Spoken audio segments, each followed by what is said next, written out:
Hey, I hope that you're having a good Friday.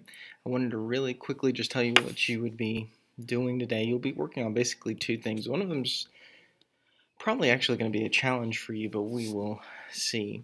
The first thing you're going to do, and you can work with somebody else with this, is you're going to come up with 5 questions. So the last couple of days we've been working on questions. We thought about questions when we were looking at that passage, our activity in class. Our last class involved having some questions to circle around. This time we're going to shift the way we do questions a little bit.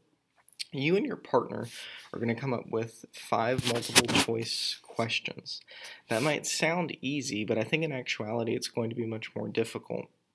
For a multiple choice question, you still have to come up with one of those good questions. You can't just ask, what is Winston's girlfriend's name? Or, what does Winston write in at home?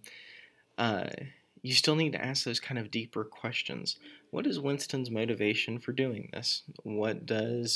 Um, what does Julia think about such and such?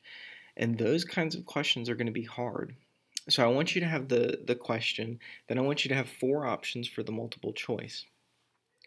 The multiple choice answers are going to be hard. Obviously, you'll have the right one, but then you've got to come up with 3 other ones that are at least realistic enough that they might fool somebody. Um, I know that this is kind of a weird thing going through all these questions. You maybe not have done something like that before. Um, but I think it helps prepare you for taking tests, thinking about how I come up with questions or how test makers come up with questions, and ultimately it gives you a better understanding of the text because you're really having to interact with it and think about these questions and these motivations. Your multiple choice questions can be from anything we've read up to this point. So part 3, chapter 2. It can be about the beginning, the middle, whatever. But you're going to come up with 5 questions total. Each one needs to have 4 options. Okay. You can do that on a Pages document and then submit it to Canvas. You and your partner need to submit one just so I can see that you both had one, or at least if only one of you submits it, please make sure that your name is on, both of your names are on it.